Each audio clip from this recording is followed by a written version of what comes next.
Students, welcome to Consumer Electronics class. Today we are going to see about the smart operating systems. The operating system which are used in smartphones and so many places. That's not a normal operating system. These are all smart. So most the market or the market share, most of the market has been captured by Android. Android is an operating system, and remaining has been captured by iOS operating system. So we are going to discuss about these two operating systems today. Let's see. Let's start. So first, let us take Android operating system.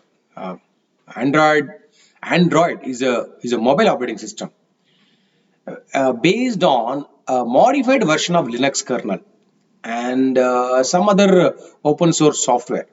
Okay, and this is designed primarily for a touchscreen mobile devices such as smartphones and tablets. Android is developed by consortium of developers known as the Open Handset Alliance, and commercially it has been sponsored by Google. It was unveiled in November 2007 with the first commercial Android device, that's HTC Dream, that is being launched in September 2008. It is a free software, it's an open source software. Its source code is also known as Android Open Source Project, AOSP. This is primarily licensed under Apache license. So, however, most Android devices ship with additional proprietary software pre-installed, most notably Google Mobile Services, which includes core apps such as Google Chrome, the digital distribution platform Google Play, and associated Google Play Services development platform. Over 70 percentage of Android smartphones run Google's ecosystem, some with the vendor customized user interface and software suite. For example, TouchWiz, TouchWiz, TouchWiz, and later One UI by Samsung and HTC Sense. Competing Android ecosystems and folks include Fire OS, which is developed by Amazon, or Lineage OS.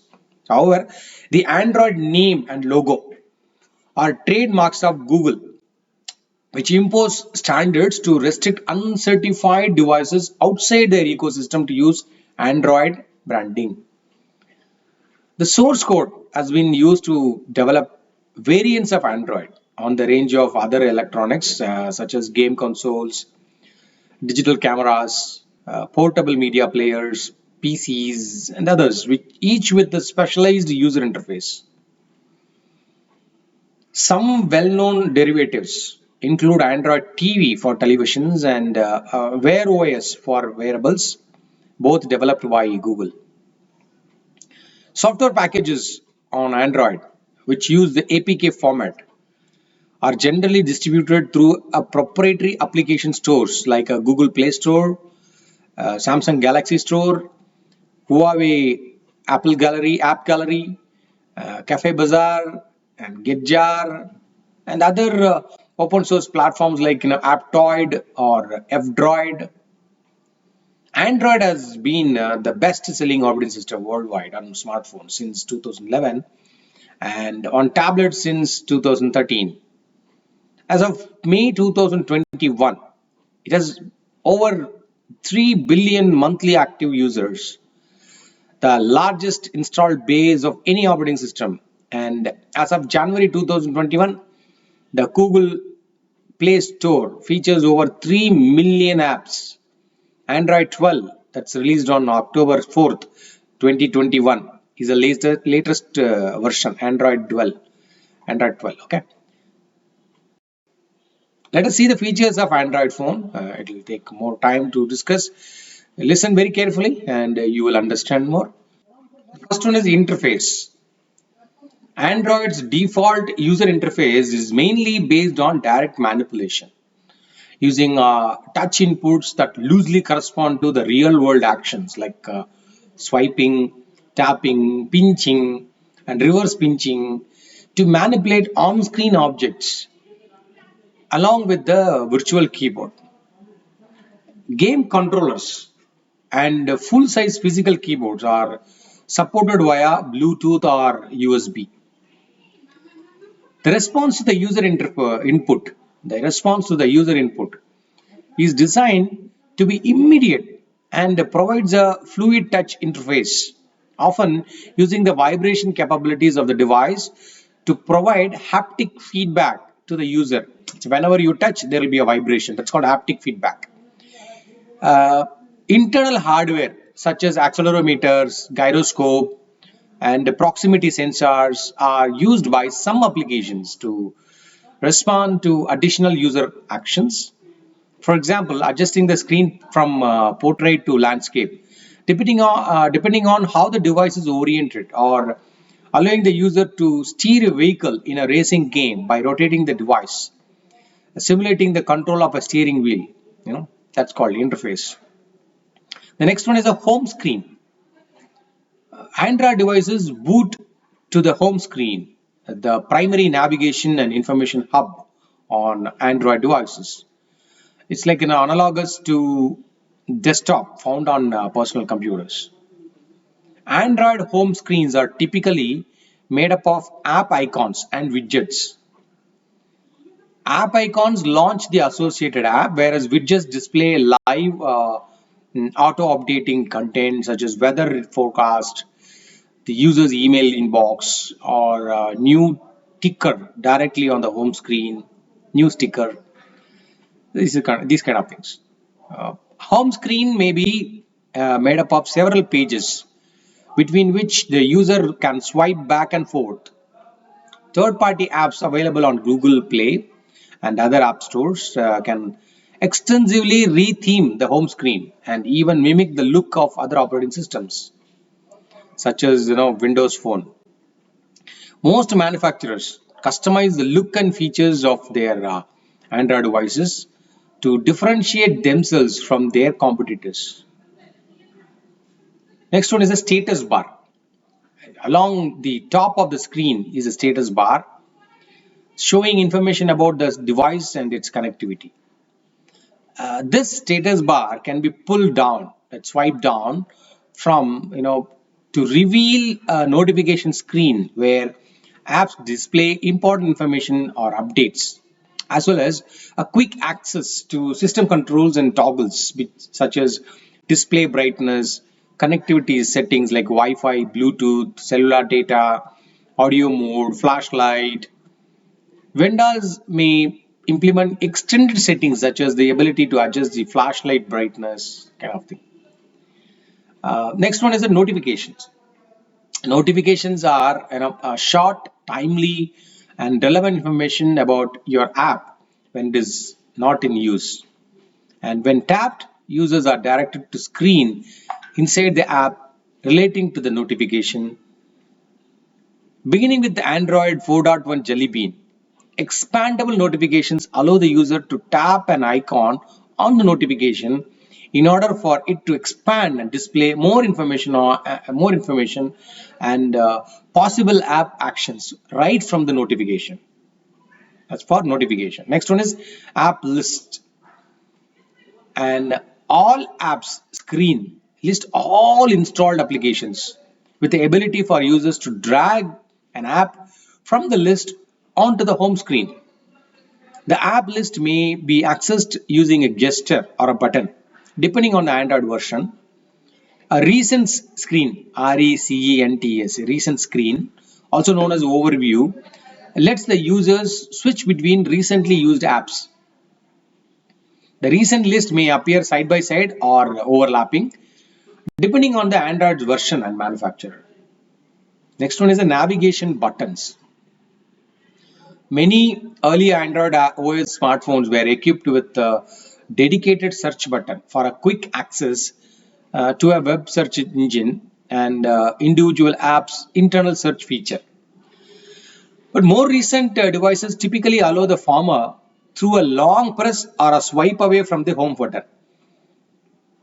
The dedicated option key, also known as menu key, and its on-screen simulation is no longer supported since Android version 10. Google recommends mobile applications developers to locate menus within the user interface. On more recent phones, its place is occupied by a task key used to access the list of recently used apps when actuated. Depending on device, its long press may simulate a menu button press or engage split screen view. The word is split screen view later, which is the default behavior since stock Android version 7. What is split screen view? Native support for split screen view has been added in stock Android version 7.0 Nougat. The earlier vendor customized Android based smartphones known to have featured a split screen view mode are 2012 Samsung Galaxy S3 and Note 2. The first one is received this feature with the premium suite upgrade delivered in TouchWiz and Android 4.0 Jelly Bean. You can use the split screen view because I'm using it. It's little cool. Next one is charging while powered off. When connecting the power or disconnecting the charging power, or when shortly actuating the power button or home button, all while the device is powered off. Okay. A visual battery meter whose appearance varies among vendors appears on the screen, allowing the user to quickly access the charge status of the powered off without having to reboot or boot up first. Some display the battery percentage. Next one is audio coupled haptic effect. Since stock Android version 12 released early in 2021, synchronous vibration can be set to complement audio. Such features initially existed under the name Audio Haptic on the Android-based 2012 Samsung Galaxy S3, released with a vendor-modified TouchWiz installation of Android Jelly Bean 4.1. Applications, that's called apps. Many to almost all Android devices come with the pre-installed Google apps, including Gmail, Google Maps, Google Chrome, YouTube, Google Play Music, Google Play Movies, TV, and many more. Applications, that's called apps, which extend the functionality of devices, must be 64-bit. They are written using Android Software Development Kit, SDK, Software Development Kit, Android SDK, and often Kotlin programming language, Kotlin, C-O-T-L-I-N, Kotlin programming language, which replaced Java as Google's preferred language for Android app development in May 2019 and was originally announced in May 2017. Java is still supported, originally the only option for user space program, and is often mixed with the Kotlin. Java is still supported actually, as is C++. Java and other JVM languages such as Kotlin may be combined with the C or C++ together with a choice of non-default runtime that allow better C++ support. The Go programming language is also supported, although with a limited set of application programming interface. Application programming interface is called API. Let's see about the hardware. The main hardware platform for Android is ARM. That's ARM version 7 and ARM version 8A architectures. With x86 and x86 64-bit architectures also officially supported in later version of Android. The unofficial Android x86 project provided support for x86 architectures ahead of the official support. Since 2012, Android devices with Intel processors began to appear, including phones and tablets. While gaining support for 64-bit platforms, Android was first made to run on 64-bit x86 and then on ARM64. So Android 5.0 Lollipop, 64-bit variants of all platforms are supported in addition to 32-bit variants. An unofficial experimental port of the operating system to the RISC 5 architecture was released in 2021. Requirements for the minimum amount of RAM for devices running Android 7.1 range from in practice 2 GB for best hardware down to 1 GB for most common screen. Android supports all versions of OpenGL ES and Vulkan. Version 1.1 available for some devices. Vulkan, VULKAN. Android devices incorporate many optional hardware components, including still or video cameras, GPS, orientation sensors, dedicated gaming controls, accelerometers, gyroscope, barometers, magnetometers, proximity sensors, pressure sensors, thermometers, and touchscreens. Some hardware components are not required but became standard in certain class of devices such as smartphones, and additional requirements apply if they are present. Some of the hardware was initially required but those requirements have been relaxed and eliminated altogether. For example, as Android was developed initially as a phone OS, hardware such as microphones were required, while over time the phone functions became optional. Android used to require an autofocus camera, which was relaxed to a fixed focus camera, if present at all, since the camera was dropped as a requirement entirely when Android started to be used as a set-top boxes.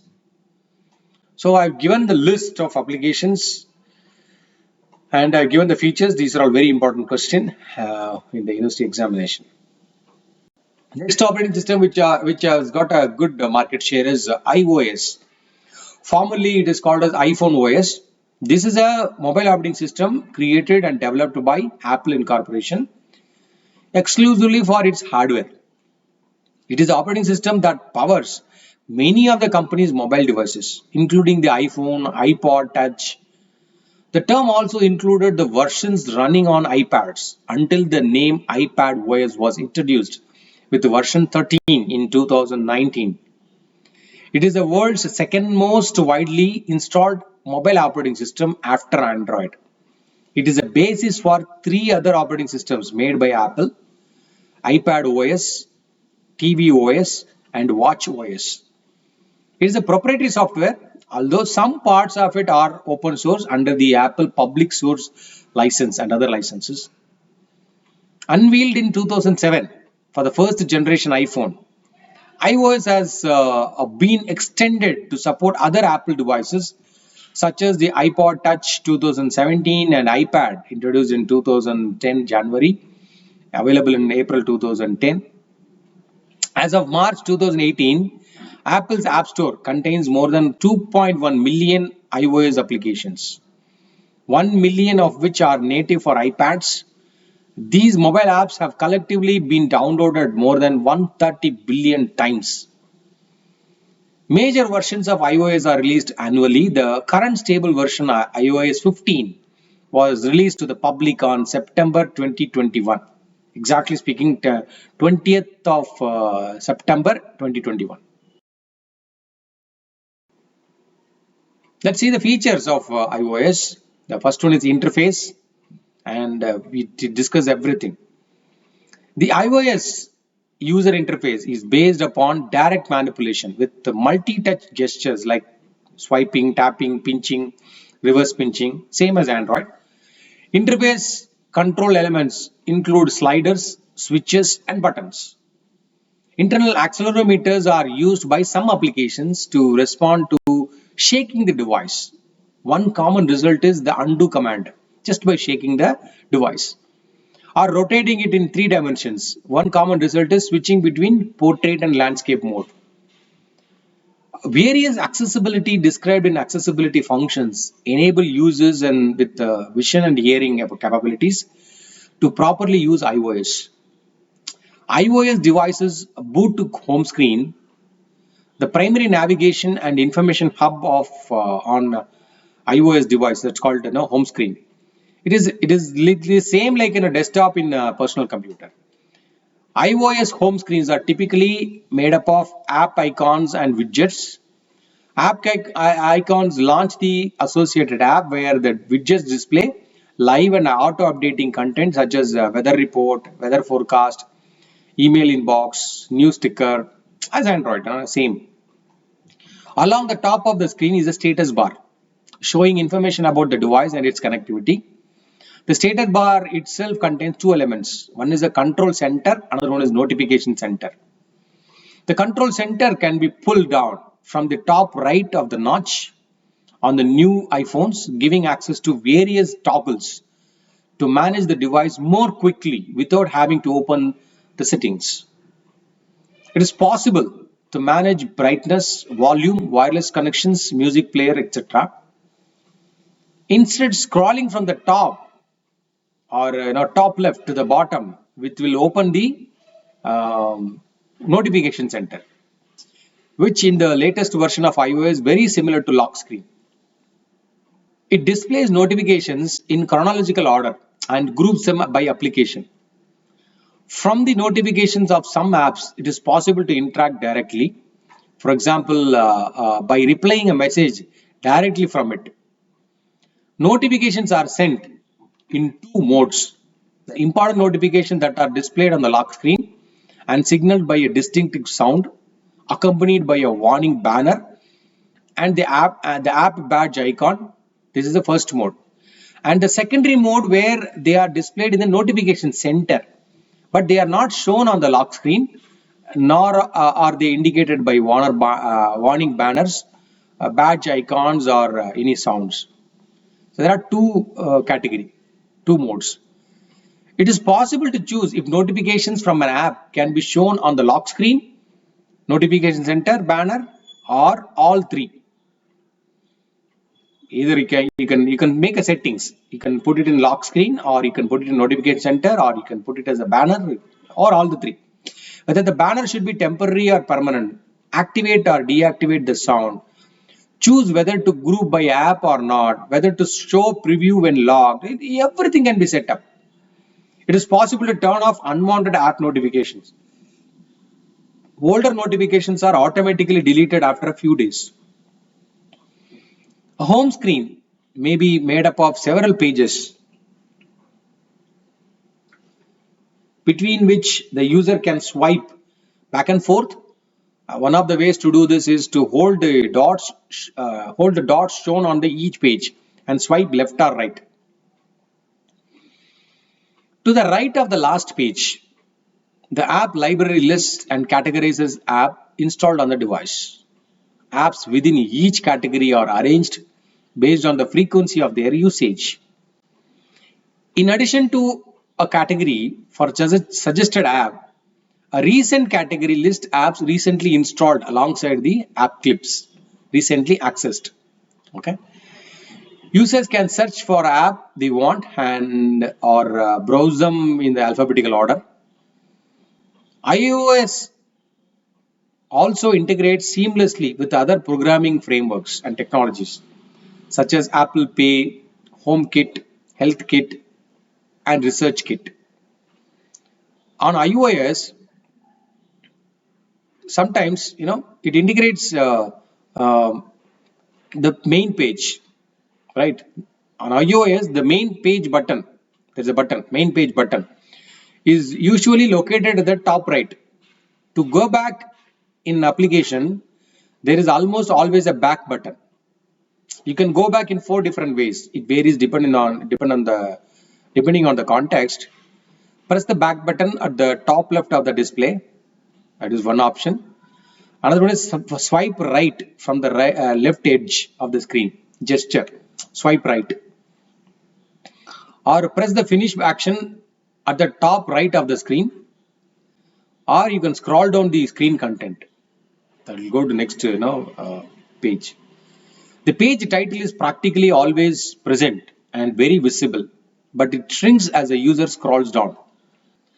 Navigation destinations that cannot be contained in the bottom tab can be moved to the generic More tab to appear as actions in the top left or top right of other destinations. Modal views, that's a different one. Modal views are single screen activities that are displayed by swiping into the foreground while allowing the previous screen to peek up and retreating into the background. You can ignore them by scrolling down or tapping back at the top. That's a modal views. Full screen views are now media content such as photos or videos that take up the entire screen.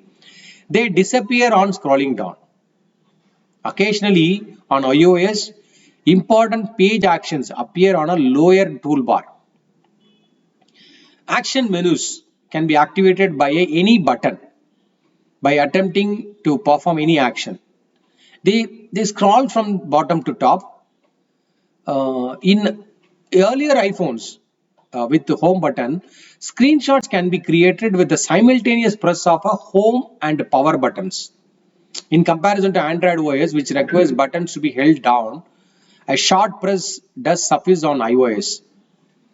One of the reason that I bought Android phone is to take the screenshot. On the more recent iPhones with lack a physical home button, screenshots are captured using a volume down and button power button instead. That is also possible in Android phone. The camera applications used a skeuomorphistic closing camera shutter. It's an animation prior to iOS 7. Since then, it uses a single shot blackout effect. Single shot blackout effect. Notable additions over time include HDR photography and the option to save both normal and high dynamic range photographs. HDR is high dynamic range photographs simultaneously, where the first one prevents ghosting effects from moving objects. You see that when you take a moving object, you will see a ghosting effect. This is avoided now. Automatic HDR adjustment is present now. Live photo with a short video bundled to each photo if enabled, or I can say there is a digital zoom shortcut that is also present in iOS. Some camera settings such as video resolution, frame rate are not adjustable, though the camera interface itself now fixed but are outsourced to the system settings. A new feature in iOS 13 called context menus shows related actions when you touch and hold an item. When the context menu is displayed, the background is blurred. To choose from a few options, a selection control is used. Selectors can appear anchored at the bottom or in line with the content, called date selectors. Date selectors take on the appearance of any other selection control, but with a column for a day, month, and optionally year. Alerts appear in the center of the screen, but there are also alerts that scroll up from the bottom of the screen, called action panels. Destructive actions such as eliminating any element are colored red. The official font of iOS is San Francisco. It is designed for small text readability and is used throughout the operating system, including third-party apps. San Francisco. The icons are 180 x 180 pixels in size for iPhones with a larger screen, usually models over 6 inches, including iPhone 11 Pro and iPhone 8 Plus, while it's 120 x 120 pixels on iPhones and smaller displays. Apple's official design language is called Human Interface. See? Let's come to the last part, that's a hardware part, hardware of iOS. The main hardware platform for iOS is the ARM architecture. ARM version 7 or version 8A or 8.2A or 8.3A. iOS releases before iOS 7 can only be run on iOS devices with the 32-bit ARM processors. In 2013, iOS 7 was released with the full 64-bit support, which includes a native 64-bit kernel, libraries, drivers, as well as built-in applications. After Apple announced that they were switching to 64-bit ARM V8A processors with the introduction of Apple A7 chip. 64-bit support was also enforced for all apps in App Store. All new apps submitted to the App Store with a deadline of February 2015, and all app updates submitted to the App Store with a deadline of June 1, 2015. They're all updated to 64-bit. iOS 11 drops support for all iOS devices with a 32-bit ARM processor as well as 32-bit applications, making iOS 64-bit only. Okay. So today we have seen about Android and iOS operating systems, and you study well. Thanks for your patient listening. Bye bye.